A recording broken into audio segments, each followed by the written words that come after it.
Uh-oh, we don't have audio. I think. Oh, no. Oh, he's on mute. mute. He's mute. We don't hear you, but we will. No? Now what? We have everything here. How about that? Yes. Yeah. Terrific. Thank you so much. Happy to I'm do gonna it. give you- I'm going to give you a little look around. We're still, they tend to trickle in a little bit, but there are about 50 students and they tend not to sit right in the middle of the room. So I'll just give you a look so you can see. But they're an engaged bunch and Everybody's afraid to be in the front. yeah, I don't know. I don't know what it is, but it's a pattern. So I'm not going to introduce you because I've already done that unless there's something you'd like to add by way of your background or anything else, but they know who you are. They have a bit of a sense of your bio. We've read essays, they've watched your TED Talk, and everybody's just really grateful for your time and willing to join us today. So Great. Stephanie, can you tell me which TED Talk they watched? There are 3. they watched the one, what was it? Did it have a title? The Dirty Secret of Capital. Oh, okay, good. So I'm going to get out of the way and invite you to just get us going. So, Great. but Nick, just as a reminder, I know I said this on email, but just as a reminder, this is an undergraduate history class. There are some students in here who are econ majors, but the vast majority don't have a lot of economics background, although we have spent quite a lot of time going through the sort of intellectual history of different schools of thought. And so that's the audience. Great. Okay. Great. Okie dokie, everybody. I'm going to do my best to sort of quickly take you through what my views are on economic ideas and the relationship of those ideas to capitalism and society. Again, but it's worth mentioning by way of introduction that I am not principally an economist, although I've spent the last 15 years grinding on economics and collaborating with a lot of really smart people, mostly heterodox economic thinkers, including your amazing teacher, on new economic ideas. But I'm principally a serial technology entrepreneur and venture capitalist, and I've helped start, I think, 30 or 40 companies across a really broad range of industries. So although I don't have a PhD in economics, I definitely have a PhD in markets and how capitalism works. And I think that the really broad experience I have working with companies across the world and across different kinds of businesses gives me pretty unique perspective on how markets work. I want to start out by saying that I think it's really important to center the power of ideas to frame how societies work. I mean, it's tempting to believe that things made of atoms are the most important things in human societies, but I think that that's not true. The ideas that we accept, both consciously and unconsciously, are the most important things that structure human societies. So by way of example, if you accept as fact the neoclassical view that an economy is a Pareto optimal equilibrium within which if one thing goes up, another thing must come down, then you also accept that there's effectively a mechanical relationship between how much people get paid and how many jobs there are, which leads you to believe that if the minimum wage goes up, then the number of jobs that exist must go down. And that viewpoint about economic cause and effect has a radical effect in turn on what policies seem sensible and how we should structure society.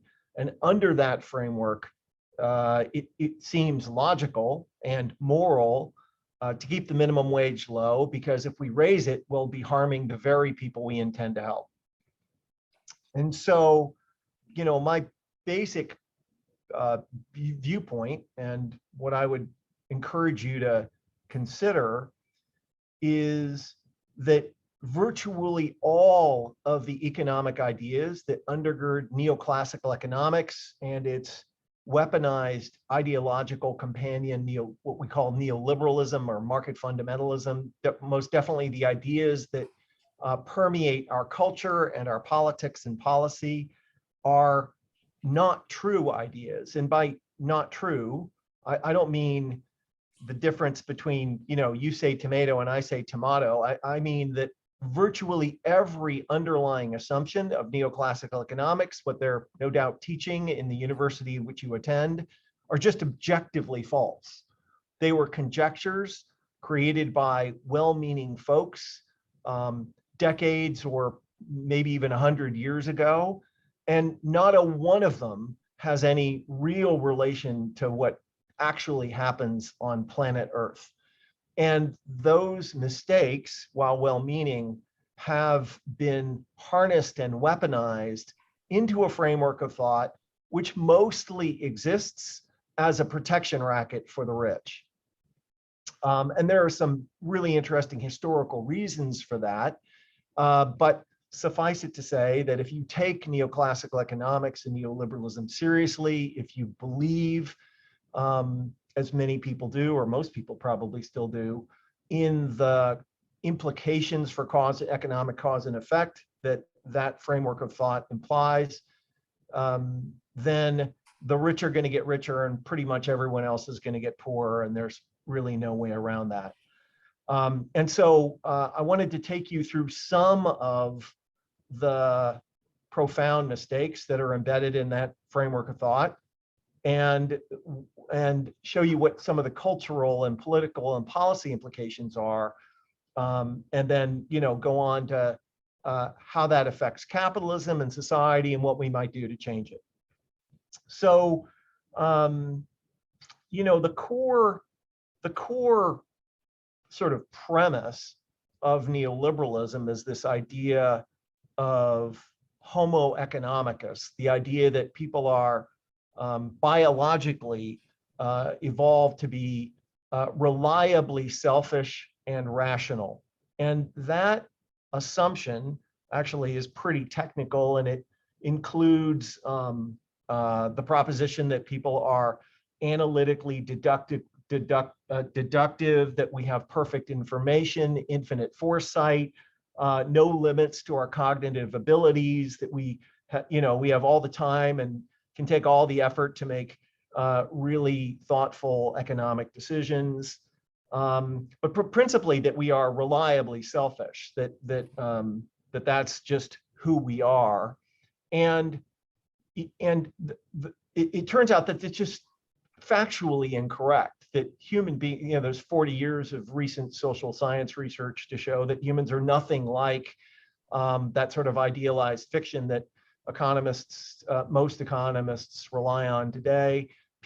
Homo sapiens, are in fact evolved over millions of years now to be reliably cooperative, other regarding, and intuitively moral. We're not usually deductive at all. We tend to be heuristic and emotional. And you might think that difference is somewhat academic and doesn't really matter, but it has huge cultural and policy implications. And let me just explain how. So if you can persuade a society that people are in fact selfish, and they look around the world at all the prosperity in it, then they must conclude there's only one, it's deductively logical that that all of our prosperity is a consequence of that selfishness. And the more selfish we are, the more prosperity we create. And that viewpoint, that sort of greed is good viewpoint, permeates our culture and excuses the most terrible behavior, particularly of economic elites.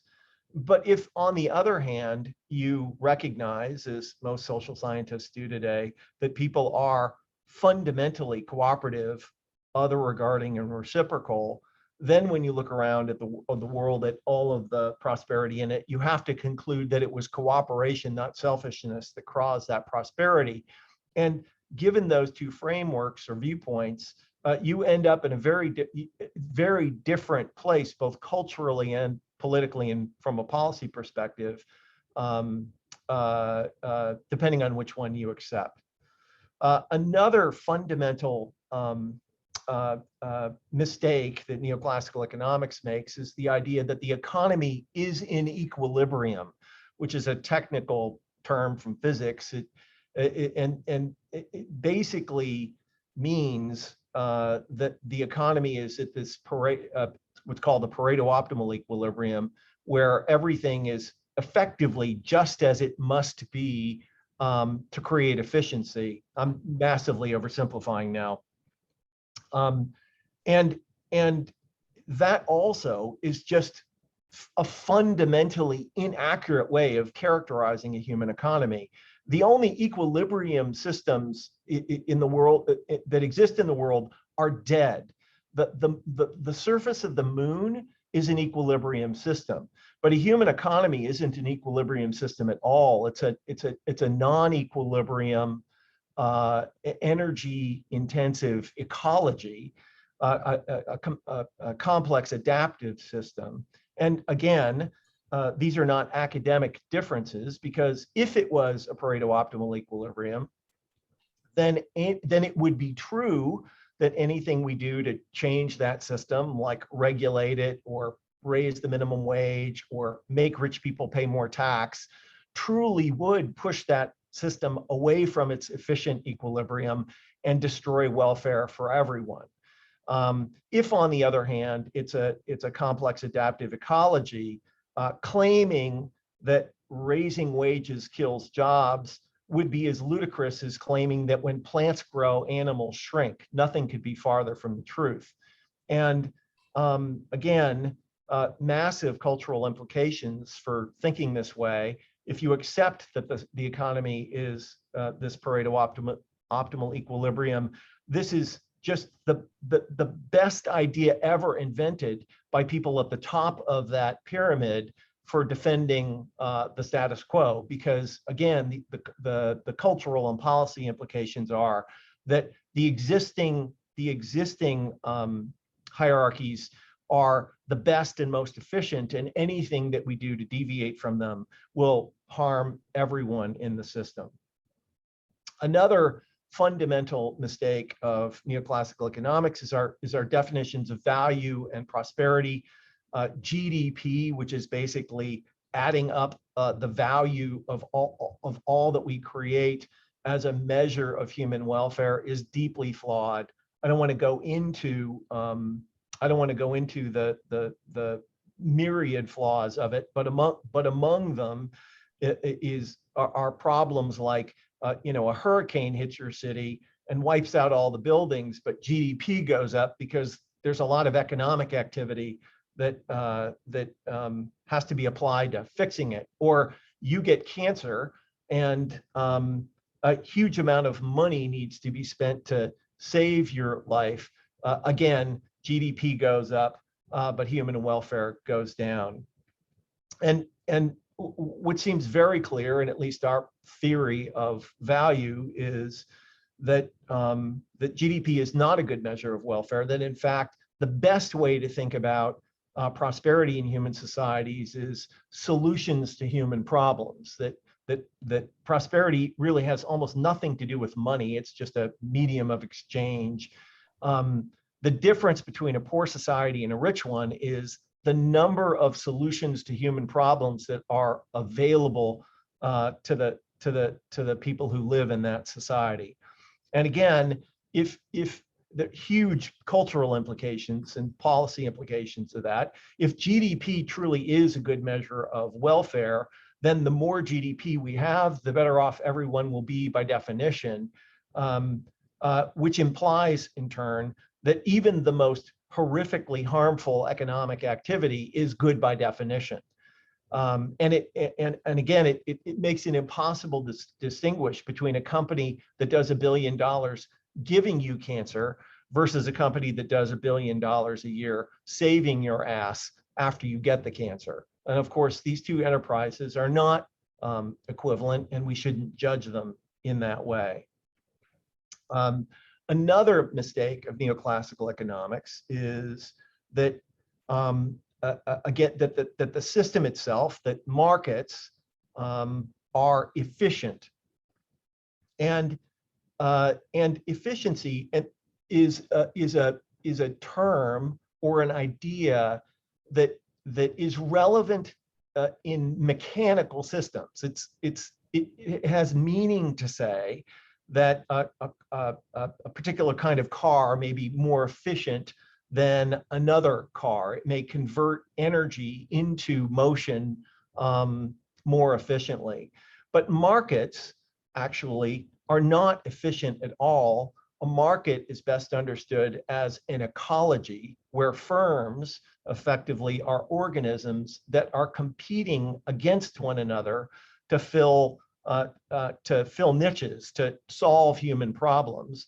And just like in the natural world, most organisms don't last long. I think the statistic is that about 85% of all businesses go bankrupt within the first year and a half of starting.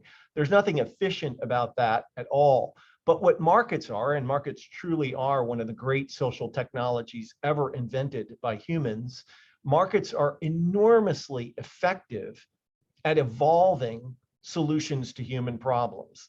Markets both enable and encourage large groups of people to cooperate, to compete against one another, to find solutions to human problems. And when you understand markets as potentially effective rather than intrinsically efficient, again, huge cultural implications and policy implications to that difference in thinking. Under the former, again, if markets are perfectly efficient, then they are best let alone, that anything which impedes the market in any way destroys welfare and creates harm in the market. But once you understand markets as evolutionary systems that evolve solutions to human problems, then the whole game becomes encouraging economic activity that actually solves human problems and increases welfare, versus enabling firms to make money by causing more problems than they solve. And so that really has a huge effect on the role that states play in managing markets. This has huge implications, of course, for democracy, and there's a reason why democracies and markets go together so well. And democracies are the only institutions that human societies have evolved that are good at adjudicating the natural conflicts that are produced in markets. So by way of example, you may live in a neighborhood where there's a nightclub, and there's, of course, no right answer to how late that nightclub should get to stay open on the weekends. There's, of course, a natural conflict between a nightclub where people are partying all hours of the night and the folks who live around it who would prefer to sleep. The only way you can solve those problems effectively in a human society is some sort of democratic process which balances those competing interests. And likewise, encouraging economic behavior that actually creates human welfare, that solves human problems, and discouraging economic activity that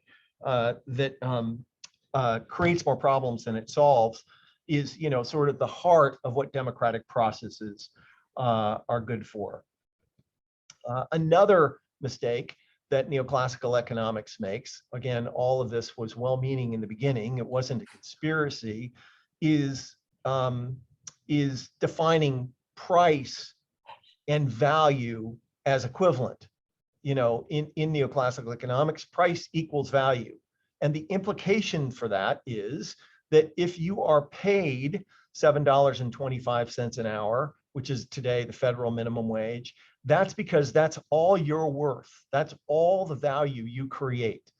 And again, using that economic reasoning, anything external to the power of the market that affects that destroys welfare and increases economic efficiency.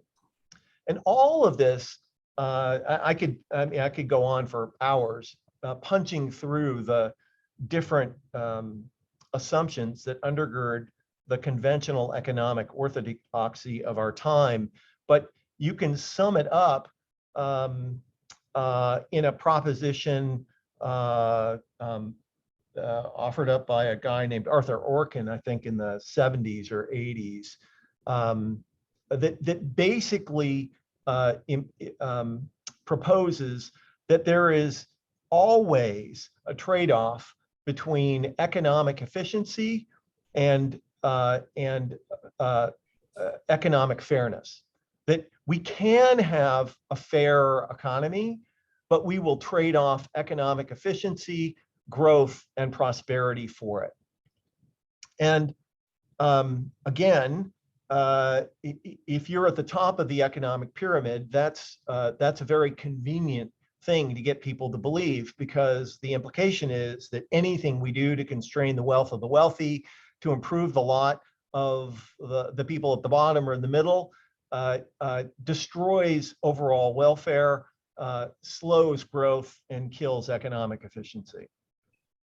Again, all of these ideas, when taken seriously, add up to a protection racket for the rich. And this set of ideas are what has accounted for the massive transfer of wealth from the bottom 9 deciles, the bottom 90% of Americans over the last 40 or 50 years, to the top 1%. In a recent Rand Corporation study, they calculated that about $50 trillion over the last 45 years has been transferred from the bottom 90% to the top 1%. It continues at the pace of about $2.5 trillion per year. And let me characterize that in terms that are slightly easier to understand from an individual perspective. The typical median full-time worker in America today earns about $50,000 a year. If that person had maintained their same share of the economy since 1975, instead of earning $50,000 a year, they would earn between $90,000 and $100,000 a year. This is true all the way up to the top, to the 90th decile. If you're in the 90th decile today, I believe you earn about $136,000 a year. But if you had also maintained your same share of the economy since 1975, instead of $136,000 a year, you'd earn something like $185,000 a year. In our economy, in the American economy, the only people who have either maintained or grown their share of income since 1975 are people in the top 2 or 3%. If you're in the top 0.01%, as I am, you have about 10 or 15 times the share of the economy that you would have had in 1975. And again, why is that? Why are most working families today struggling and barely able to hang on and get by? Because we enacted a set of economic policies that ensured that that would happen, that was the only possibility given the policies that we enacted. And at the core of it, there are a whole bunch of things that we did wrong. But one of the most pernicious was this idea of shareholder value maximization. And that idea was promulgated in the early 70s by Milton Friedman and others. And the basic proposition was that because people are homo economics and the economy is a Pareto optimal equilibrium and GDP is good and a bunch of other things, that the only purpose of the corporation was to enrich shareholders, to increase the value for shareholders. And what's super important to remember is that that wasn't a normative claim. Milton Friedman wasn't saying, screw the poor, we're rich and we just want to make more money, so let's do that. He was making a much more powerful and insidious claim. He was saying that when corporations don't worry about anything but enriching shareholders, that's good for everybody because that's the most efficient thing. And to not do that would be to harm the overall economy and everyone in it. Well, if you run a big company or own a big company, that of course is music to your ears. Nothing suits you better than a framework of economic thought that gives you permission to be the most selfish shitbag that anyone could ever imagine being, and encourage you to behave in that way, while telling you that by doing so, you're benefiting the society and everyone else around you. And of course, that's utter nonsense. It's just total bullshit. The truth is that the purpose of the corporation should be to solve human problems and to do it in a way that enables all of the stakeholders of that company, whether they are workers or customers or the community in which it operates, to thrive. As I believe I said in that TED Talk, being rapacious doesn't make you a capitalist; it makes you a sociopath, and that that isn't good for anybody. So I guess that the core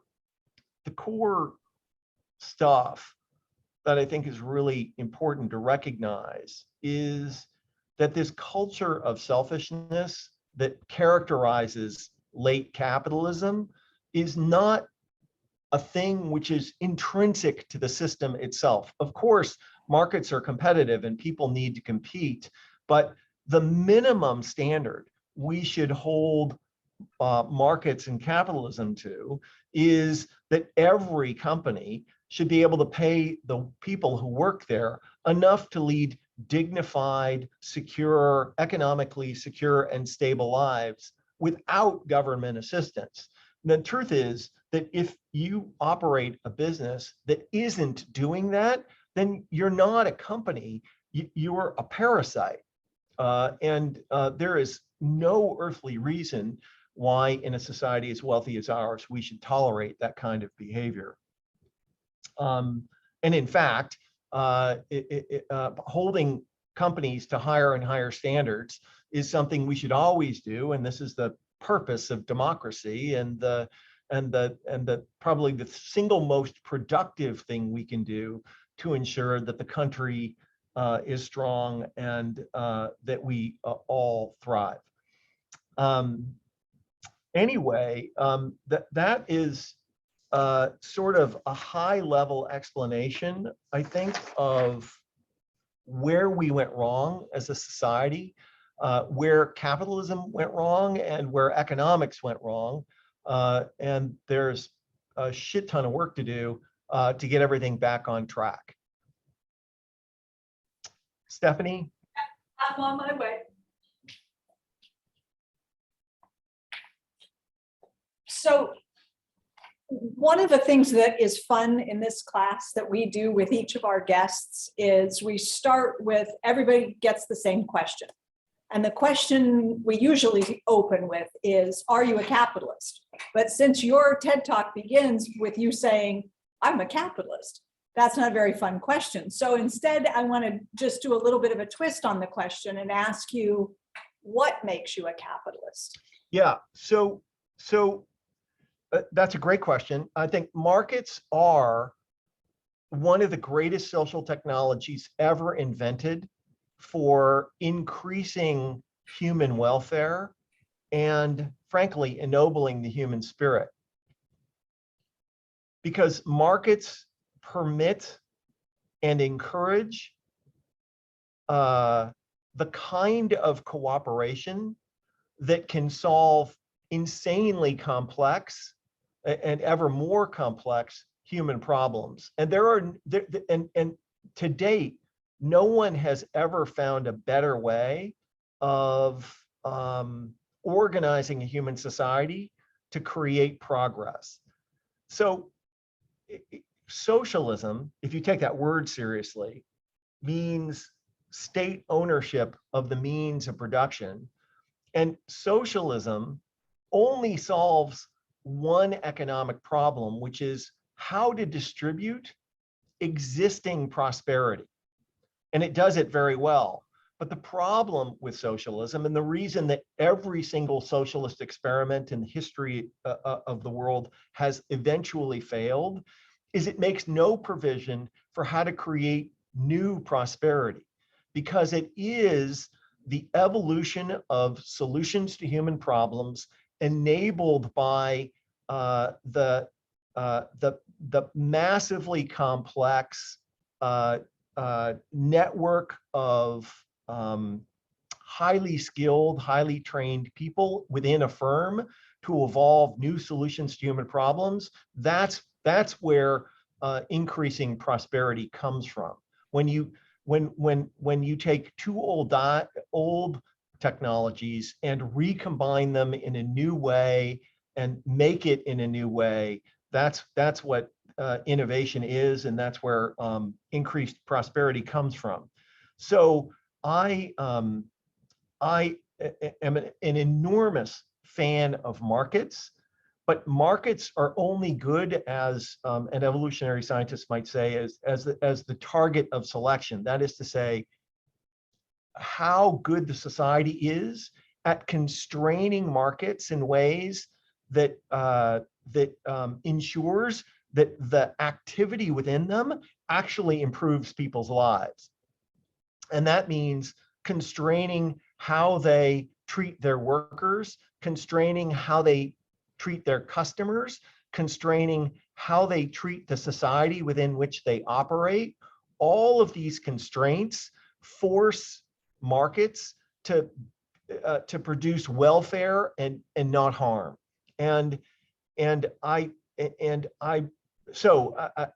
My co-author Eric Beinacher and I call that framework of thought, we're actually writing a book on it, market humanism, which is distinct from capitalism, late capitalism, in the sense that what it means is markets in the service of humanity, not the other way around. So yeah, I believe in markets, but definitely reject the sort of neoliberal market fundamentalist way of thinking about markets that permeates our society today. So as a follow-up then, because I find all of these conversations that we're having with our guests super interesting.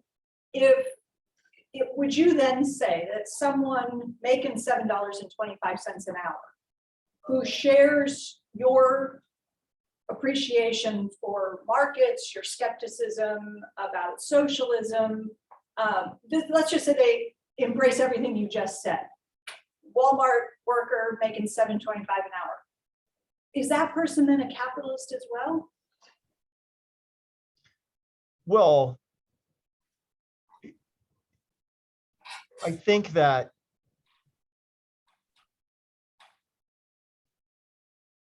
you're asking a question about how we use language, right? And definitely the word capitalism means a very particular thing. It means the private ownership of the means of production, so on and so forth. And I think we're at a very critical juncture today in our society, because the form of capitalism that we have embraced, certainly in the United States, has done such a horrible job for almost everyone except the people at the very top. And people are rightly angry about that. But we don't want to throw out the baby with the bathwater, right? We don't, I do believe that markets have an indispensable role to play within human societies, but the exploitive, stupid,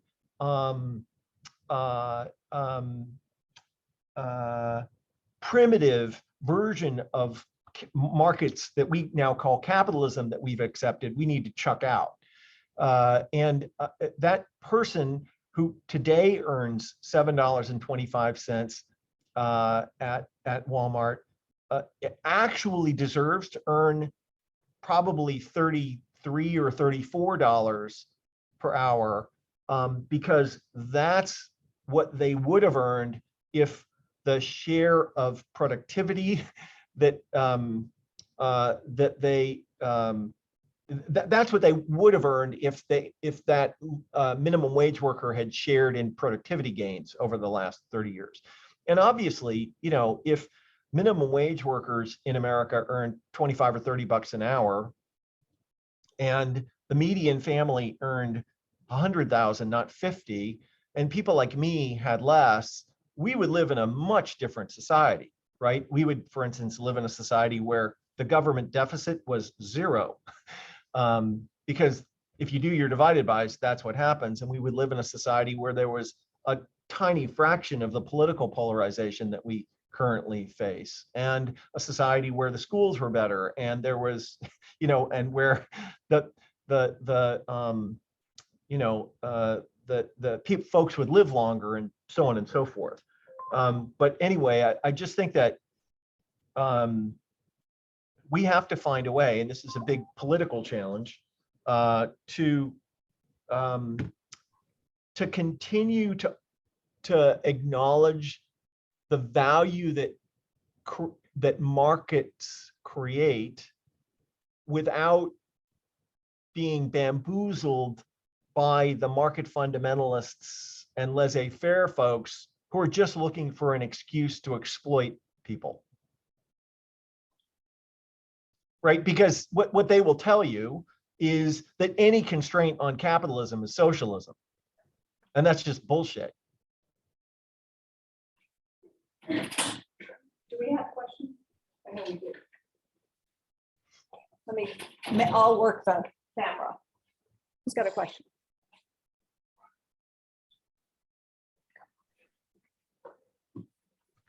Yes.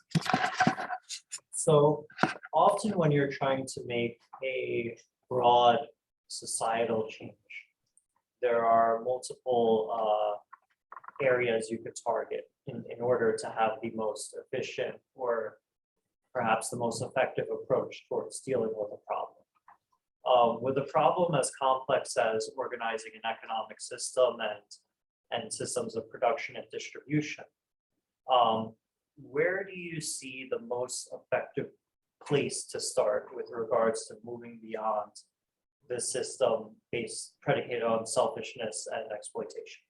Do you see it ideology, education? Do you see it within the business culture itself? So forth. Yeah, so it's a fantastic question. I think that you have to. There's a group of us, including your teacher, who are working as hard as we can to disrupt these old ideas and change policy at the same time. And so there's a bunch of different levels at which you have to create change. I think one of the hardest will be the academy of traditional economists who are committed to the existing framework with a kind of religious intensity. That's not because they're all, by definition, bad people. It's just that people tend to take their frameworks of thought very, very seriously, particularly if those frameworks of thought confer status upon them. And economists in our society have a lot of status. And almost without exception, powerful economists in our society are old white men. And they very much groove on the existing arrangements. And it is very, very difficult to get them to move away from these frameworks of thought for a variety of psychological, social, sociological reasons. But bang away at it, you must. And my my co-author, Eric Beinacher, and I group economists into basically three buckets. They're the old-timey folks who absolutely are committed to what we call, that neoclassical framework, and they're all like, no, nothing's wrong, it's all fine, shut up and go away.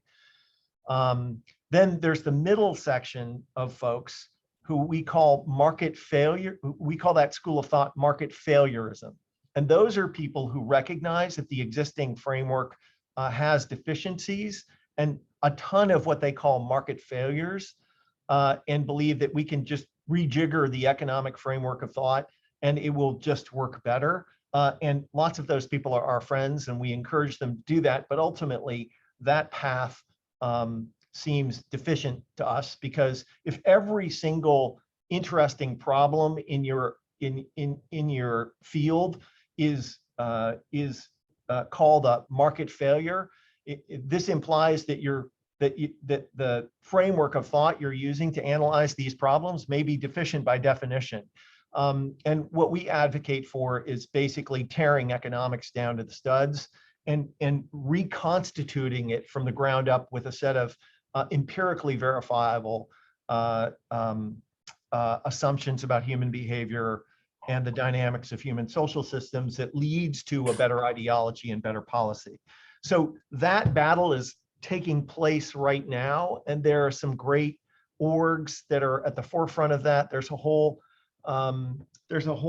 group of big funders, including the Hewlett Foundation and the Ford Foundation and the Weiss Foundation and the Meteor Foundation, that are leading something called Beyond Neoliberalism that I'm a part of, that are trying to begin to soften up what's happening in the academy. But then above the academy, there are all the think tanks, people like the Heritage Foundation, the Cato Institute.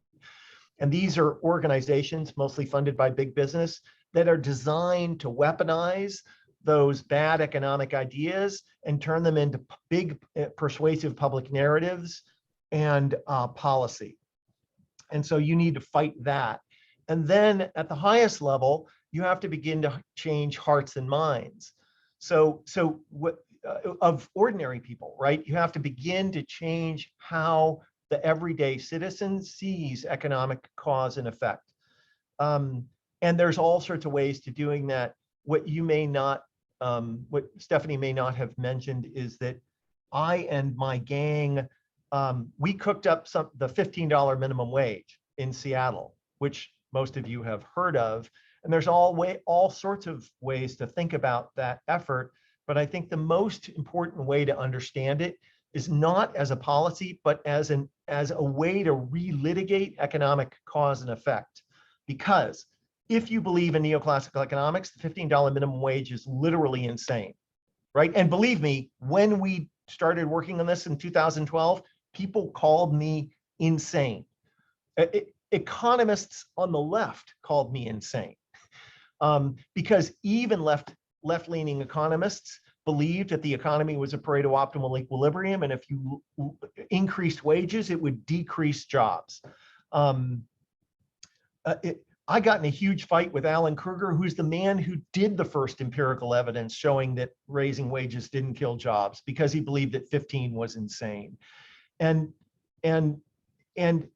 the way we won on 15 was advancing a new narrative, which is when workers have more money, businesses have more customers and hire more workers. We call that framework middle out economics, which President Biden has adopted and is using every single time he talks about the economy. Every single time he talks about the economy, he says, growth doesn't trickle down from the top. It's built from the bottom up and the middle out. And that may seem to you like an empty slogan or whatever it is, but what he is trying to do and what is super necessary is teach people a new economic cause and effect. And he's basically arguing that when we devote money and policy energy to making sure that the middle class thrives, that's what creates economic growth, not the other way around. A thriving middle class is the cause of economic vitality. It is not a product of economic vitality. And so all those things have to go together in order to create this big culture change. And we are trying. Nick, you must know Mariana Matsukato. Sure, I know. Has she been on your show? Yeah. But Yeah, yeah, she I know her I know her. Yeah. Yeah, she's going to be with us next week. Yeah, she our is guest next awesome. week. So she is. In your categorizing of economists in your 3 buckets, would you just share a little bit about how you think of her work and which of the 3 buckets you put her in? Yeah, Mariana is in between, I would say, the second and the third. She's definitely a heterodox economic thinker and is working on some of the most important problems in economics. I mean, to be fair, I haven't taken her classes, so I don't know. I don't know what she's teaching on a day-to-day basis, but the degree, there is so much farther to go in rebuilding from the bottom up a new economic framework that explains how human societies operate, that hasn't been worked into even the most progressive. I don't mean politically progressive, but just people at the front edge of economic thinking. That I doubt she's all the way there, but she is definitely one of the bright lights of economic progress in the world, in my opinion. Yeah. Yeah. Yeah, she's a very good friend, and I think you put her exactly where I would put her as well, because I think she has a lot of, I don't know if I want to say faith, it's hope and faith, right? That with by creating the right kind of environment, de-risking and incentivizing, Yeah. it's very much about the public leading in some sense, but pulling the private sector along. But you really have to believe that, the carrots are doing a lot of the work and the stick isn't really very necessary, but that. Yeah, I don't buy that. I don't buy that at all. Like this whole thing about, like, look, it takes one to know one. Trust me when I say that a society that hopes on a volunteer basis to get people who run big corporations to do the right thing is lying to itself. The only reason that people pay people the minimum wage and above is that if you pay them less, you will go to prison.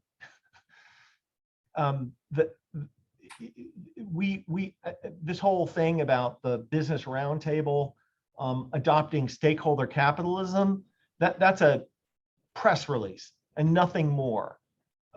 Folks like me need laws and regulations and constraints and constraints that are not voluntary. There's no existence proof on planet Earth of a large, complex society that works any other way. How much time have you spent thinking about the challenge of climate change and the ways in which governments, because no country can clearly address the problem alone. You have to have the global community in a sense in lockstep on this. What kinds of public policies do you think we need if we're going to catch up with this problem? Well, I think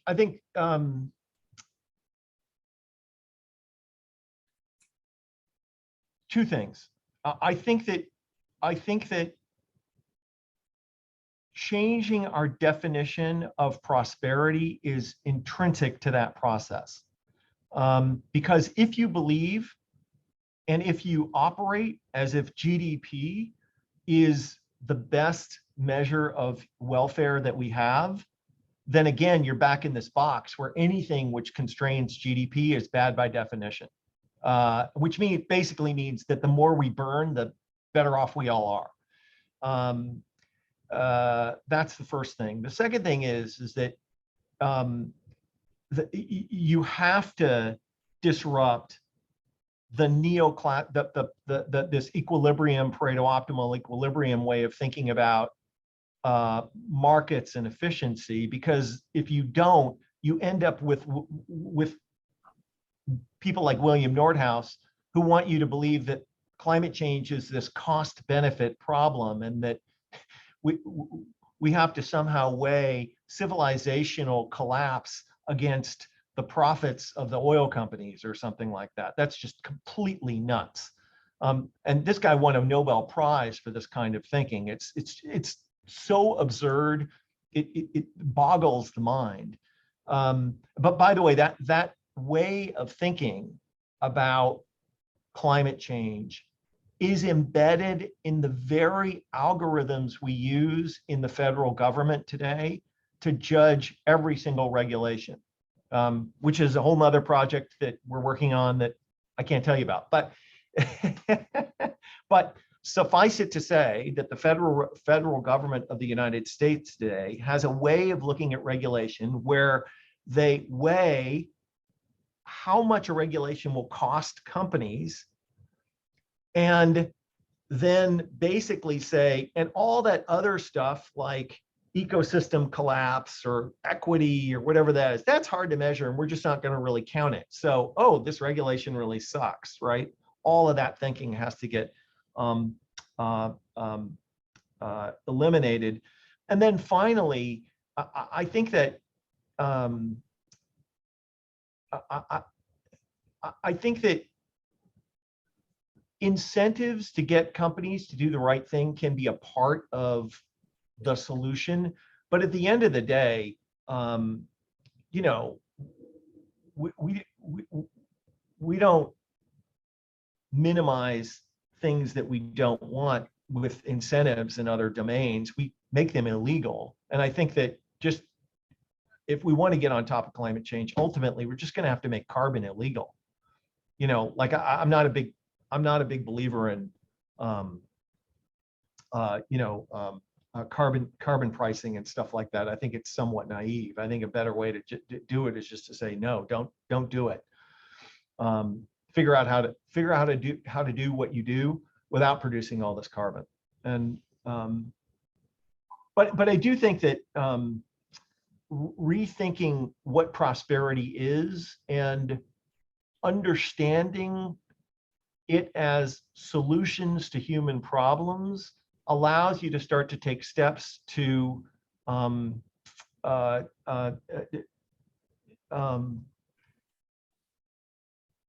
start to make products and services that don't create so much harm, right?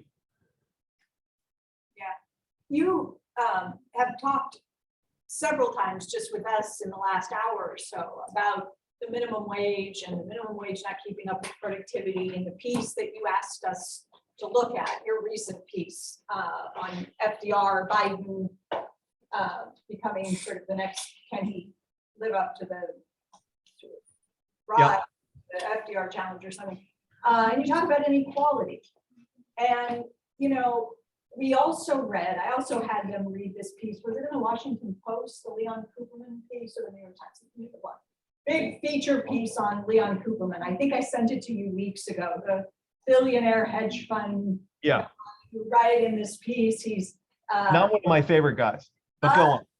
I mean, in this piece, you know, they say he's on the phone every 7 minutes and he's checking in, you know, are we up or are we down?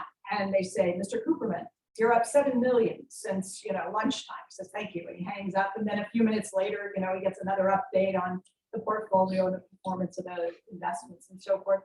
And there's this, you know, there are these competing narratives. And I talked to the class about how, you know, really the ideologies of capitalism, it's just the stories we tell ourselves about the economic system, which is about production and distribution. Because some of it is about, you know, who decides what gets produced and how, and what are the mechanisms that we rely on for distribution, for allocating. And you talked earlier about how, you know, one ideology, in a sense, neoclassical economics teaches us that if you make $7.25 an hour, you're getting paid $7.25 because that's the precise value of your contribution to the production process. And they know that this comes from you know, a response to Marx and the marginal revolution and so forth. So here's the question. If we have these competing narratives that are out there, and we, you know, sometimes you'll hear people say, wow, Leon Cooperman, what a hardworking, industrious individual. He really, he grinds. And that's what he says, right? I was the lion in the game. And I got up and I hunted every single day. And I worked my tail off to achieve all that I've achieved and amass these riches. Who is Elizabeth Warren to tell me that I ought to contribute more to form of a wealth tax or something like that so that there can be redistribution? I know best what to do. So you often hear people like a Bernie Sanders, like an Elizabeth Warren say the problem we face with respect to inequality and the working class falling further and further behind is that the wealthy don't pay their fair share in taxes. And I've suggested, so there's, with that framing comes the solution. The solution is inherent in the framing, right? Therefore, the solution is get the rich to pay their fair share of taxes. And then we can look after the poor and the hungry and the educational system and healthcare and the rest of it. And I've suggested a different framing, which is that the problem isn't so much that the rich don't pay their fair share in taxes, but rather that they take more than their fair share of the income. So it's a completely different framing, right? So it sort of gets at the question of how did they end up with it all in the first place? And it goes to, you know, in your piece, you talk about writing the rules or a rigged game. Well, who's doing the writing of the rules? Who's doing the rigging of the game? Who writes our trade laws, our labor laws, our tax laws, and so the rest of it? So I just wondered, it's not a question. It's just No. Well, I mean, let me just say I agree with you 100%. So if you just do simple arithmetic, what you find is that you can't fix these problems by taxing the rich, right? Like that's not where the money is. The money is in income, in wages. It's in how we constrain. Look, Jeff Bezos would be worth by the way, I was the first investor in Amazon.com. Like Jeff Bezos is an enormously talented person. Under any scenario, he will be successful. But if Jeff Bezos was required to pay Amazon workers enough to live in dignity without government assistance, instead of 100 billion in assets, he would have 10 billion in assets. And everybody else in the society would be better off, right? Like it is not, it just, I want to say, I completely agree that people like Leon Cooperman should pay a higher rate of tax. And I completely disagree that he somehow creates all this value in society and deserves what he gets. It's bullshit. Leon Cooperman doesn't create anything. He's a fucking parasite, like everybody on Wall Street.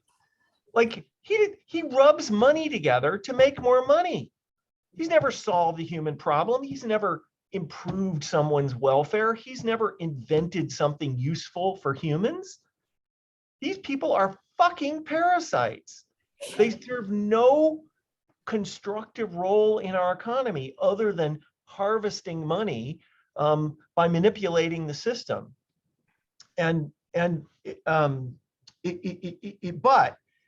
But the problem will not be solved by requiring Leon Cooperman to pay 45% tax rather than 25% tax. Will it take the hard edges off something? Yes, but that isn't it. What you have to do is require every business to make sure that every worker is paid appropriately, and that every working person shares equally in the increase in the value created by the country. In other words, when the country does well, everyone does well. And Stephanie, as you know, we used to live in a society like that. For many decades, we lived in a society where every single decile shared more or less equally in the increase in productivity that was created by the country. And that was when rates of economic growth were the highest and where political polarization was lowest. This is how you build a high functioning society. So anyway. A guy like Ray Dalio, right? Another billionaire hedge fund guy. Dalio is very worried. You know, he started years ago saying the pitchforks are coming, the pitchforks are coming. He's nervous about the societal upheaval that, you know, gets associated with. Yeah, not nervous enough to do anything about it, I might add. I know Ray. Yeah, so He writes about it, but he doesn't do anything about it. Never made a contribution to a minimum wage campaign. All hat, no cattle. well, so look here, you know, the pitchforks are coming, the pitchforks are coming. Biden comes out of the gate. We've got Democrats in control of the House and with a slim majority, the slimmest of all possible majorities in the Senate. And Biden puts out, you know, what becomes the Build Back Better agenda, the American Families Plan, the American Jobs Plan. You wrap your arms around all of it. And we were somewhere in the 4 trillion. We came down to about 3.5 trillion by the time we got to Build Back Better. And it had a whole slew of pay-fors in the form of a tax on this and a higher tax rate on that, and the taxes and taxes. And boy, people got nervous and said, oh boy, here come the pitchforks, right? The Democrats are out, and they're out for the rich, and they're coming for those at the very top, and they're going to pass all of these tax increases, and then they're going to fund all of these other programs. And the reality is, as we now know, that the appetite within the Democratic Party was simply not there for applying, you know, broad tax increases on those at the very top. There were enough Democrats who didn't want to do that. So how do we get back, as you just said, to a time in which those in the middle did better? If we can't pass the legislation, are there things that can be done at the state level? You gave at least one example of there in Seattle. What happens if Democrats can't come together and pass something? What do you think the future? Yeah, so for the party? yeah, I think it's super sad, obviously. But let me give you one sliver of hope, which is that when I started working on political economy stuff, those terrible neoclassical economics lessons were deeply ingrained even on the left. So, I mean, it wasn't, Stephanie, as you know, it wasn't but 15 years ago when 90% of economists believed that if you raised the minimum wage, it killed jobs, right? And just for the edification of the class, it was not until 1994 when the first empirical study of that proposition was done. In other words, for the prior 50 or 100 years, because theory said if wages went up, jobs went down, all the economists believed it, even though they'd never actually counted up the jobs. And then Andrew Card and Alan Kruger came along and added it up, and to their horror discovered that it was not true. And all of the empirical evidence since then has shown that indeed jobs and wages are in this ecosystemic feedback loop where when wages go up, so do jobs, because how could it not be true? If people have no money, who will buy the stuff, right? How could it not be true? And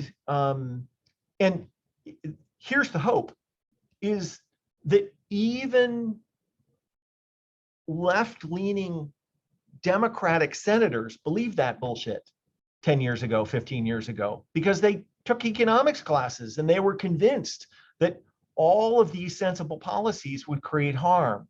And that has finally begun to change. And Stephanie, when I first started working on the $15 minimum wage, even the people at the Employment Policy Institute, EPI, who had devoted their careers to increasing the minimum wage, believed that I had lost my mind when I suggested 15. You just took my story away from me, that I was going to tell you that when I was working in the Senate in 2015, And I drafted a letter and I was circulating it for support from economists for a $15 an hour minimum wage. I could not get the good folks at EPI to sign on to that letter. They said exactly what you said. It's too high. Yes. They would not, Dean Baker wouldn't sign it. Yes.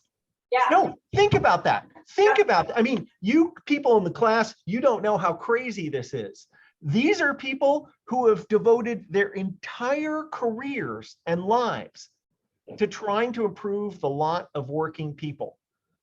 They're professional PhD economists, and they were absolutely convinced that if wages went up, jobs would go down, absent any empirical evidence, because they had been sort of brainwashed by this theory. So if the people who are theoretically at the forefront of trying to fix this stuff believe the wrong stuff, it's pretty hard to make progress, right? I mean, I got in a huge Twitter fight with Alan Kruger over this. And I called him a trickle downer and he got really mad at me, which is fair. But anyway, I mean, Hillary Clinton couldn't get behind the $15 minimum wage. That was the campaign I was. Right. So if and it's not because Hillary Clinton is stupid or bad. It's because she believed all this nonsense, as did, I mean, Barack Obama, who I supported, was the worst. Like, so it has only been in my lifetime, the Biden administration, Sleepy Joe, who has broken from this orthodoxy. Like, he's the first president in modern history to break with the neoclassical economic orthodoxy and throw down and say, no, when the middle class thrives, that's what makes America grow. And so we're in, if you're, I mean, there's a non-zero chance that America's democracy is going to collapse and we're all going to have to flee in the next 2 or 4 years. And if you're not worried about that, you are not paying attention.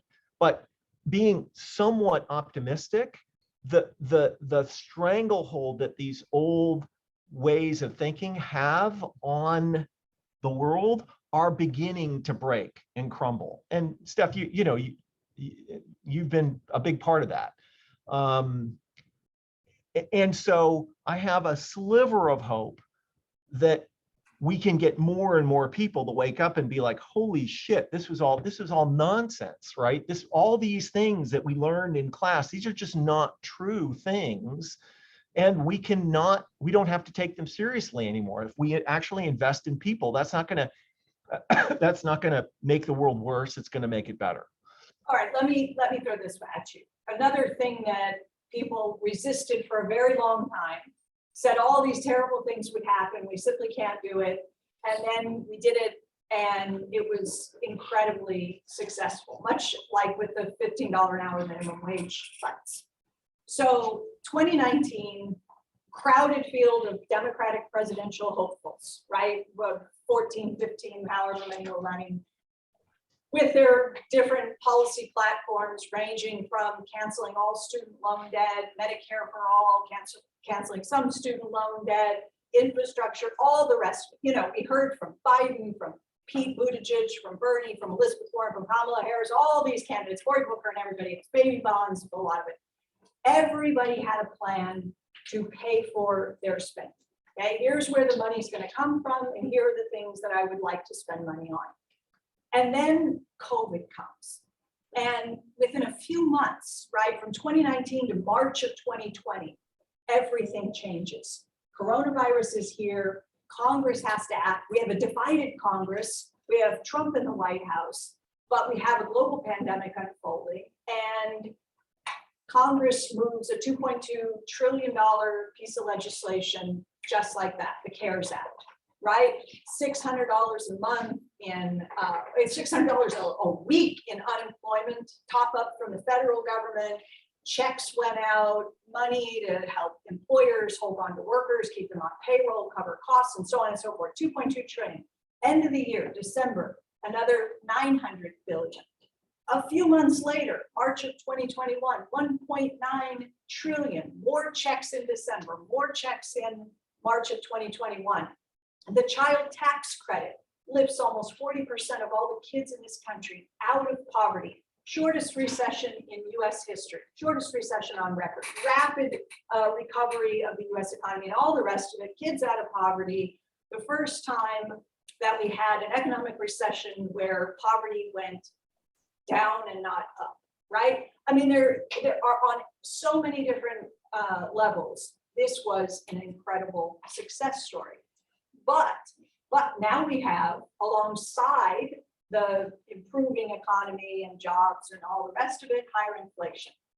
And so there are a lot of people out there right now having this debate about why inflation is so elevated. Are businesses taking advantage of the inflationary pressures to more than pass on costs to consumers? Is there profiteering? Is there gouging? Biden's getting hit for sometimes suggesting that that's taking place. And then some Democrats are starting to get skittish about looking ahead to things like climate, right? Look, when we try to do these big things, when we try to put money into the hands of people in the middle and at the bottom, we get punished in the form of higher inflation. So we can't do that again. So what are your thoughts on the inflationary moment and what it might mean in terms of a challenge for the party going forward, doing big things and now worrying that the punishment will always be Yeah. So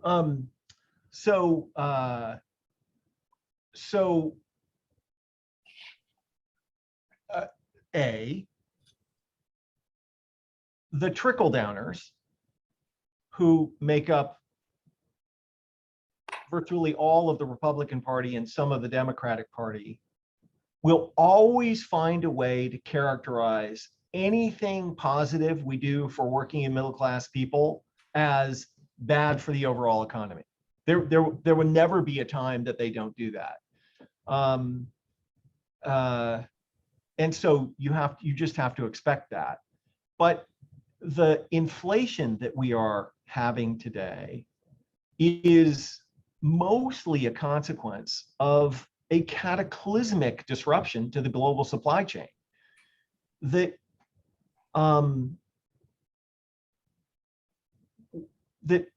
no set of policies could have avoided.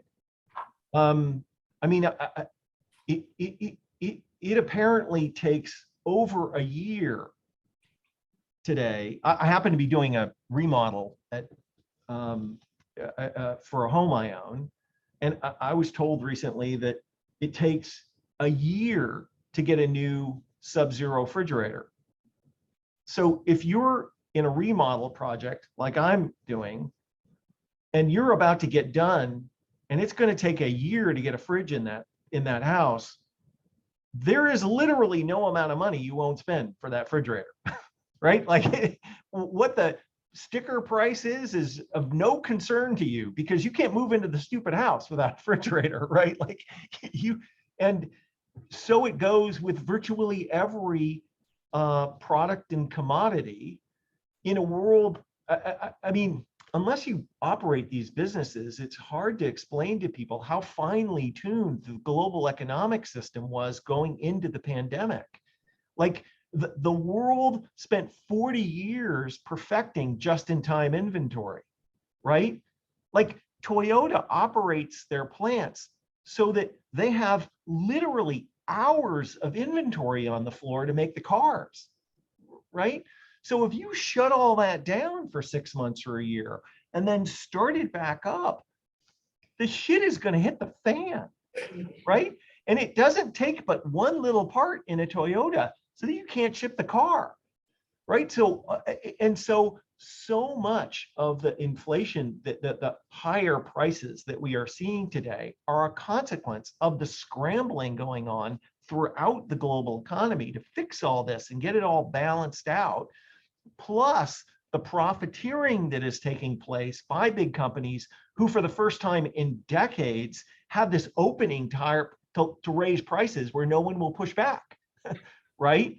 And I mean, 100% there is profiteering going on right now. How do you know? Because all you have to do is listen to the quarterly calls of executives who are crowing about the fact that the profits are going up and nobody can stop them, right? Like that's all going on. money that we gave to people to get them through this pandemic had virtually no effect on the overall inflation. We would, if we had done zero of that, the supply chains would still have been all messed up, and we'd still be mostly dealing with this stuff. So anyway, I just think that it will take another year probably for the global supply chains to sort of work themselves back to some measure of the kind of effectiveness that they once enjoyed. And when they do, a lot of these commodity prices are going to come back down, and prices will stabilize, if not decline. I hope you're right. I hope you're right. I hope the world remains, or let's not say remains. It's not, we're not in a good place at the moment with Ukraine, and I hope that we avoid further escalation of that sort of thing, because we're seeing the beginning of all of this. Yeah, and then of course the war in Ukraine didn't help, right? So thank you so very much for doing that. Happy to do it. Appreciate it. Thank you, Nick. Okay, we'll see you soon. Bye. Hope everybody gets A's. See you for 1 second. Stay for 1 second, as a favor to one of your fellow, as favor to one of your peers.